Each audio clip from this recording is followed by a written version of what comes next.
ശൗലിനെ ഞാൻ രാജസ്ഥാനത്ത് നിന്ന് നീക്കിയിരിക്കുന്നു, പകരം ഇസ്രായേലിന്റെ രാജാവിനെ കണ്ടെത്തണം. നീ അതിനുവേണ്ടി പുറപ്പെടണം. പുറപ്പെട്ട് ബെത്ലഹേമിലായ യിശ്ശായിയുടെ വീട്ടിൽ പോകണം എന്ന് പറഞ്ഞു. അതിന് പ്രകാരം ശൗല് പുറപ്പെടുകയും യിശ്ശായിയുടെ വീട്ടിലെത്തുകയും ചെയ്തു. ദൈവം പറയുന്നത്, അവിടെ എത്തുമ്പോൾ നീ രാജാവായി അഭിഷേകം ചെയ്യേണ്ടതിനെ ഞാൻ കാണിച്ചു തരും, അവനെ നീ അഭിഷേകം ചെയ്യണം. അതിന് പ്രകാരം യിശ്ശായിയുടെ വീട്ടിലെ ശൗല് പ്രവാചകൻ എത്തുകയും അവിടെ ഓരോ മക്കളെയും നിൽക്കാൻ പറയുന്നത് ഞാൻ കൂടുതൽ വിശദീകരിച്ച സമയമായിരുന്നില്ല. ആദ്യത്തെ 3 മക്കളെ പറ്റി അവിടെ പറയുന്നത് അവർ 3 പേരും ശൗലിന്റെ പട്ടണത്തിലെ സൈനികരാണ്. സ്വാഭാവികമായും അവരെ കാണുമ്പോൾ അവരെ ജോലിയെപ്പറ്റി അന്വേഷിക്കുമ്പോൾ രാജാവായി വരാൻ സാധ്യതകളുള്ളവരാണ്. പക്ഷേ ശമൂവേൽ ഓരോ പ്രാവശ്യവും രാജാവായിരിക്കാൻ വേണ്ടി ഓരോ മക്കൾ വരുമ്പോഴും ഇടിയും. അപ്പോൾ ദൈവം പറയും, ഇവരാണ്. അങ്ങനെ ചോദിച്ച് 7 മക്കൾ വരെ വീണ്ടും ശമൂവേൽ യിശ്ശായിയോട് ചോദിക്കുന്നു, ഇനി നിനക്ക് മക്കളായ ആരുള്ളൂ? അപ്പൊ അവിടെ പറഞ്ഞു കൊടുക്കുകയാണ്, ദാവീദ് എന്നൊരു മകനുണ്ട്, അവൻ ആഗ്രഹനാണ്, എന്റെ ആളുകളെ ജയിക്കുന്നതിന് വേണ്ടിയിട്ട് പുറത്തായിരിക്കുകയാണ്. എന്നാൽ അവനെ പെട്ടെന്ന് വിളിക്കാൻ. അങ്ങനെ ദാവീദിനെ പെട്ടെന്ന് ആവേശം വരുത്തുകയും അവിടെ ദാവീദിനെ കാണുമ്പോൾ തന്നെ ദൈവം ശമൂവേലിനോട് പറയുന്നു, ഇവനെ അഭിഷേകം ചെയ്യുവാൻ പറഞ്ഞു. അങ്ങനെ ദാവീദിനെ രാജാവായി അഭിഷേകം ചെയ്യും. ഇവിടെ നമ്മൾ മനസ്സിലാക്കുന്ന ഒരു പ്രധാന കാര്യം, ഓരോ മക്കൾ വരുമ്പോഴും ശമൂവേൽ ഇവരെ രാജാവായി വാഴിക്കണം എന്ന് പറഞ്ഞ് എണീക്കുമ്പോൾ ദൈവം പറയുന്ന കാര്യമുണ്ട്, ആളിനെ കണ്ട് നീ വരുമ്പോൾ നിന്റെ മുഖത്തിൽ കാണുന്ന ഇരിക്കുന്ന ആൾ വെച്ചിട്ട് ആരെയും നടക്കുന്നത്, രാജാവായി വരേണ്ടതിനെ ഞാൻ നിനക്ക് കാണിച്ചത് എന്ന് പറഞ്ഞതാണ് ദൈവം ശമൂവേലിനോട് അറിയിച്ചത്. അതിന് പ്രകാരം ദാവീദിനെ അവിടെ രാജാവായി അഭിഷേകം ചെയ്യുന്നു. ദാവീദിന്റെ ജീവിതം നമ്മൾ ഒന്നുകൂടി നോക്കുമ്പോൾ ദാവീദ് ഒരു ആഗ്രഹനാണ്. നമുക്കറിയാം, ധാരാളം ആളുകൾ 100-200 ആളുകളുള്ള ഒരു ഉടമസ്ഥന് ആ ആളുകളെ വീട്ടിൽ തിരിച്ചുകൊണ്ടിരിക്കാൻ നമുക്ക് ബുദ്ധിമുട്ടാണ്. അങ്ങനെയുള്ള ഘട്ടങ്ങളിൽ അവർ ചെയ്യുന്നത് ആ വീട്ടിലുള്ളവരോ അല്ലെങ്കിൽ അവർ ഏൽപ്പിക്കുന്ന ജോലിക്കാരോ കാടുകളിലേക്ക് പോയി അവിടെ കൊണ്ടുപോയി ആളുകളെ തിരികെ കൊണ്ടുവരുന്ന രീതിയാണ്. ഇനി അങ്ങനെ പോകുമ്പോൾ സംഭവിക്കുന്നത് പലതരത്തിലുള്ള അപകടങ്ങൾ സംഭവിക്കാൻ സാധ്യതയുള്ളതാണ്. ഈ ആളുകളെ നീക്കുവാൻ വേണ്ടി കാടുകളിൽ പോകുക പറയുന്നത്, പ്രത്യേകിച്ച് സിംഹം കയറി പോലുള്ള അവിടെ ദാവീദ് ഒരു ഘട്ടത്തിലേക്ക് പറയുന്നുണ്ട്, ഈ ജീവികളുടെ സിംഹം കയറി പോലുള്ള ക്രൂരജന്തുക്കൾ ആളുകളെ ആക്രമിക്കുകയാണ്. ഇനി ആളുകളെ ആക്രമിക്കുന്നതോടൊപ്പം തന്നെ ഈ നീക്കാൻ പോകുന്ന ആട്ടിനെ ഈ മൃഗങ്ങൾ ആക്രമിക്കും. അപ്പൊ അങ്ങനെയുള്ള ഘട്ടങ്ങളിൽ നമുക്ക് ആട്ടിനെ രക്ഷപ്പെടാനുള്ള പല കഴിയും. പക്ഷേ അവിടെ ദൈവം കൊടുക്കുന്ന സുരക്ഷയും ദൈവം കൊടുക്കുന്ന ആ ഒരു സാഹചര്യം ഉണ്ടെങ്കിൽ മാത്രമേ ഈ ആട്ടിനെയായാലും ആളുകൾക്കായാലും ഈ മൃഗങ്ങളിൽ രക്ഷ നേടാൻ സാധിക്കൂ. ദാവീദിനെ സംബന്ധിച്ച് വേറൊരു കാര്യം പറയുന്നത്, ദാവീദ് കിന്നരമായ വിധുവനായിരുന്നു. അപ്പോൾ നല്ലൊരു പാട്ടുകാരനായിരുന്നു, കിന്നരമായിരുന്നു. എപ്പോഴും ദൈവത്തെ സ്തുതിക്കുകയും ദൈവത്തിൽ അടിയുറച്ച വിശ്വാസമുള്ള വ്യക്തി കൂടെയാണ് ദാവീദ്. ഈ ദാവീദിന്റെ വിശ്വാസവും ദൈവത്തിനോടുള്ള ഈ ഒരു ദാവീദിന്റെ ബന്ധവും വെച്ചിട്ടാണ് ദൈവം ദാവീദിനെ ഇസ്രായേലിന്റെ രാജാവായി തന്നെ അഭിഷേകം ചെയ്യുന്നു. പലതരത്തിലുള്ള പ്രതിസന്ധി ഘട്ടങ്ങളിൽ നിന്ന് തന്റെ ദൈവത്തോടുള്ള പ്രാർത്ഥനയിൽ നിന്നുകൊണ്ട് തന്റെ ജീവിതത്തെ ദൈവവിശ്വാസത്തിൽ അടിവച്ചുകൊണ്ട് മുന്നോട്ട് കൊണ്ടുപോകാൻ ദാവീദിന് കഴിയുന്നതുകൊണ്ടാണ് ദാവീദിനെ ഇസ്രായേലിന്റെ രാജാവ് എന്നുള്ള ഒരു അനുഗ്രഹം നേടുവാൻ സാധിച്ചത്. അഭിഷേകം ചെയ്യാൻ പോയ ശമൂവേലിനോ യിശ്ശായിക്കോ ദാവീദിനോ തന്നെ വിശ്വസിക്കാൻ കഴിയില്ല ഇങ്ങനെ ദാവീദ് രാജാവാകും എന്നുള്ളത്. നമ്മൾ നമ്മുടെ ജീവിതത്തിലേക്ക് നോക്കുമ്പോൾ നമ്മുടെ ജീവിതത്തിൽ നമ്മൾ ചെയ്യുന്ന പല കാര്യങ്ങളും ദൈവം നമുക്ക് അനുഗ്രഹങ്ങൾ നൽകാറുണ്ട്. ആ അനുഗ്രഹം നമുക്ക് സമ്പത്തായിട്ടായിരിക്കാം, ജോലികളായിരിക്കാം, അല്ലെങ്കിൽ മറ്റേതെങ്കിലും സാമ്പത്തികളായിരിക്കാം. അപ്പോ ദൈവം നമ്മൾ ദൈവത്തിൽ അടിയുറച്ച് വിശ്വസിക്കുന്ന സമയം ദൈവം നമ്മളിലെ ഒരു അനുഗ്രഹത്തെ നോക്കി വെച്ചിട്ടുണ്ടാവും. ആ അനുഗ്രഹം നമുക്ക് തടയുന്ന സമയങ്ങളിൽ കൃത്യമായിട്ട് ഏഴെണ്ണോട്ടം ഉണ്ടാക്കിയപ്പോൾ ദൈവം മനുഷ്യനെ സൃഷ്ടിച്ച് അവർ ഏഴെണ്ണോട്ടം കൊണ്ട് സ്ത്രീയെ കൂടി സൃഷ്ടിച്ചു കൊടുത്ത് ഏഴെണ്ണോടെ പരിപാലിക്കുവാൻ അതിലെ നമ്മൾ അനുഭവിക്കുവാൻ വേണ്ടിയാണ്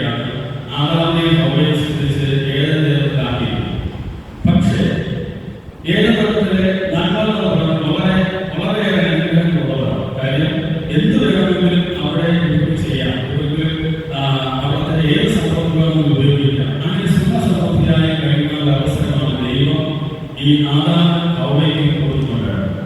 അപ്പോൾ അതാണ് നമ്മുടെ ജീവിതങ്ങളിൽ നമ്മൾ എത്രത്തോളം ദൈവത്തിന് മുമ്പിൽ അർപ്പിച്ചുകൊണ്ട് വിശ്വാസത്തിൽ വെച്ച് പോകുവാൻ സാധിക്കുമോ അവിടെ ദൈവം നമുക്ക് അനുഗ്രഹങ്ങളെ ധാരാളമായി നൽകുന്നത്. പക്ഷേ നമ്മുടെ ദാവീദിന്റെ ജീവിതത്തിൽ ദാവീദ് ഗോലിയാത്തിനെ കൊല്ലുന്നു. കൊന്നതിനുശേഷം അവിടെ ദൈവത്തിന്റെ അനുഗ്രഹം കൊണ്ട് തന്നെ അടുത്ത ഇസ്രായേലിന്റെ രാജാവായി മാറുകയും ചെയ്തു.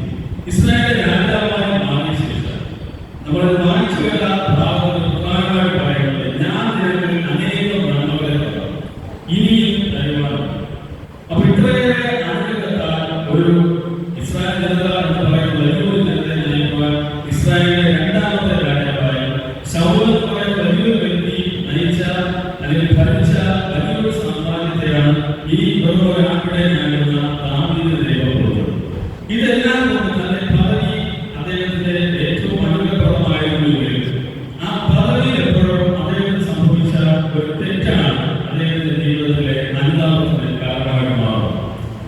നമുക്കറിയാം ഊരിയ എന്ന് പറയുന്ന അദ്ദേഹത്തിന്റെ അവർ യുദ്ധം നടക്കുന്ന സമയം അതിന് ഊരിയാവിന്റെ ഭാര്യയായ ബത്ശേബയെ ദാവീദ് കാണുകയാണ്. അവളെ നാഗരികനായി അവളെ ഇഷ്ടമുണ്ടായി ബത്ശേബയെ സ്വന്തമാക്കണം എന്നുള്ള ദാവീദിന്റെ അതിയായ ആഗ്രഹമാണ്. ദാവീദ് ചെയ്യുന്നത് ബത്ശേബയുടെ ഭർത്താവായ ഊരിയാവിനെ എങ്ങനെ ഒഴിവാക്കണം എന്ന് ചിന്തിച്ചുകൊണ്ട് ആ ചിന്തയുടെ ഫലമായിട്ടാണ് യുദ്ധം നടക്കുന്ന സമയം ഊരിയാവിനെ മുമ്പിലേക്ക് വിട്ട് ഏറ്റവും കൂടുതൽ കഠിനമായ യുദ്ധം നടക്കുന്ന ഭാഗത്തേക്ക് ഊരിയാവിനെ വിട്ടിട്ട് നിൽക്കുന്ന സൈനികരോട് മാറിക്കൊടുക്കാൻ പറയുന്നത് വളരെ അപകടമുണ്ടായി ഊരിയാവ് മരിക്കണം എന്നുള്ള ഒറ്റ ഉദ്ദേശത്തിൽ മാത്രം ദാവീദ് ഊരിയാവിനെ പടത്തിൽ ഏറ്റവും സൈന്യത്തിന്റെ യുദ്ധം ഏറ്റവും തീവ്രമായി നിൽക്കുന്ന ഭാഗത്തേക്ക് ഊരിയാവിനെ വിടുകയും അവിടെ ഊരിയാവ് കൊല്ലപ്പെടുകയും ചെയ്യും, അല്ലെങ്കിൽ ദാവീദ് ഊരിയാവിനെ കൊല്ലുകയും ചെയ്യും. ഇങ്ങനെ സംഭവിച്ചു കഴിയുമ്പോൾ ദാവീദിനെ സംബന്ധിച്ചിടത്തോളം ദാവീദ് വലിയ രാജാവാണ്, മഹാരാജാവാണ്, ദൈവം അനുഗ്രഹത്തിൽ നിർമ്മിച്ചിരിക്കുകയാണ്. ആ ഒരു ഉദ്ദേശത്തിൽ മാത്രം ആ ഒരു വിശ്വാസത്തിൽ മാത്രമാണ് ദാവീദ് ഇതെല്ലാം ചെയ്തു പോകുന്നത്. പക്ഷേ അത് ദൈവത്തിന് അനിഷ്ടമായി മാറുന്ന ഒരു സാഹചര്യം ഇവിടെ കാണുവാൻ സാധിക്കും. ദൈവത്തിനുണ്ടായ അനിഷ്ടം അല്ലെങ്കിൽ ദാവീദ് ചെയ്ത തെറ്റ് ദാവീദിനെ ബോധ്യപ്പെടുത്തുവാൻ കഴിയും. നാഥാൻ പ്രവാചകനെ അവതരിപ്പിക്കുകയും നാഥാൻ പ്രവാചകൻ പോയത് നേരിട്ട് ആദ്യം തന്നെ അങ്ങോട്ട് ചാടിക്കുകയും പറയുന്നില്ല നീ ചെയ്ത തെറ്റ് എന്നാണ് പറയുന്നത്. പകരം അദ്ദേഹം ഒരു കഥ പറഞ്ഞു കൊടുക്കുകയാണ്. ഒരു ധനവാൻ ഒരു ദരിദ്രൻ. ധനവാൻ വളരെയധികം സമ്പത്തുകളും ആളുകളൊക്കെ ഉണ്ട്. ദരിദ്രനെ സംബന്ധിച്ചിടത്തോളം അവരാകെ ഓടിച്ച് വളർത്തുന്ന ഒരു പെൺകുഞ്ഞാണെന്നാണ് മറ്റൊന്നും ഉണ്ടായിരുന്നില്ല. പക്ഷെ ധനവാന്റെ വീട്ടിലേക്ക് ഒരു അതിഥി വരുമ്പോൾ ആ അതിഥിയെ സ്വീകരിക്കുവാൻ പാപം ചെയ്തു കൊടുത്ത ഇറച്ചി ഈ പാവപ്പെട്ട മനുഷ്യന്റെ ദരിദ്രനായ മനുഷ്യന്റെ വീട്ടിൽ അദ്ദേഹം ഓമനിച്ച് വളർത്തിയ ഒരേ ഒരു പെൺകുഞ്ഞാണ്. ആ കുഞ്ഞാടിനെ ഒന്ന് പരിഗണിച്ച് തന്റെ വിരുദ്ധന് വന്ന ആളുകൾ കൊടുത്തു. അപ്പോൾ നാളെ കേട്ടപ്പോൾ വളരെ ദേഷ്യമായി. കാരണം ധനവാൻ ധാരാളം സമ്പത്തുകളുണ്ട് ഉണ്ടായിരുന്നത്. അതിൽ നിന്നും എടുക്കാതെ പാവപ്പെട്ട മനുഷ്യന്റെ ഏക സമ്പത്തിനെ എടുത്ത് ഉപയോഗിച്ചത് ദാവീദ് കോപാകുലനാക്കി. ആരാണ് ആ മനുഷ്യൻ ചോദിക്കുമ്പോൾ നാഥാൻ പ്രവാചകൻ പറയുന്നു ആ മനുഷ്യൻ നീ തന്നെ. ഇത് കേട്ട സമയത്താണ് ദാവീദിന് വളരെയധികം അനുഭവക്ഷമം ഉണ്ടാകുന്നത്.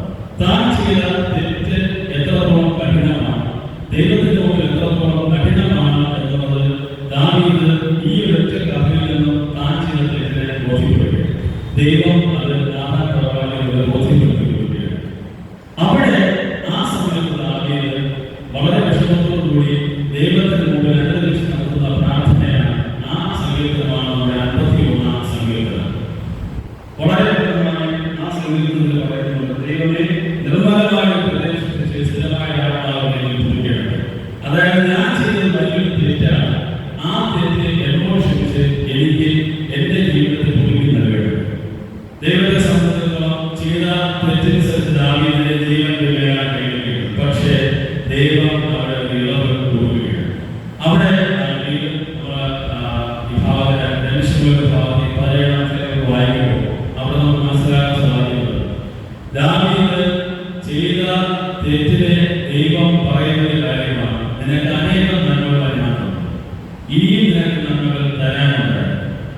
നമ്മൾ ഏകത്വത്തിന്റെ അനുഭവത്തിലേക്ക് വരുമ്പോൾ മനുഷ്യൻ ചെയ്ത തെറ്റിന് സാധാരണ പ്രയോജനപ്പെടുത്തുന്നെങ്കിൽ മനുഷ്യൻ ചെയ്ത തെറ്റിന് ദൈവം കൊടുത്ത ശിക്ഷ മനുഷ്യന്റെ ജീവനെടുക്കാൻ ദൈവത്തിന് കഴിയും. കാരണം മനുഷ്യൻ സൃഷ്ടിയുടെ മാത്രമായി ദൈവം കണ്ടതിന്റെ കാരണം തന്നെ ദൈവത്തിന്റെ സാദൃശ്യമുണ്ടെന്നും അതുപോലെ മനുഷ്യൻ ദൈവം പറയുന്നത് കേട്ടതിന് ജീവിക്കുമെന്നും ഈ ഭൂമി വളരെയധികം സന്തോഷവും സമൃദ്ധിയുമായി പോകുമെന്ന് ദൈവം കരുതിയിട്ടാണ് മനുഷ്യനെ ഏകത്വത്തിലാക്കുന്നത്. പക്ഷേ മനുഷ്യൻ ചെയ്ത ഒരു തെറ്റ്, പാപത്തിലേക്ക് പോയത്, മനുഷ്യന്റെ അനുതാപവും വിഷമവും കണ്ടപ്പോഴാണ് ദൈവം ഏകത്വത്തിന് പുറത്തായെങ്കിൽ ഈ ഭൂമിയിൽ ജീവനോടെ ജീവിക്കാനുള്ള അവസരം ആദാം ഹവ്വയ്ക്ക് കൊടുക്കുന്നു.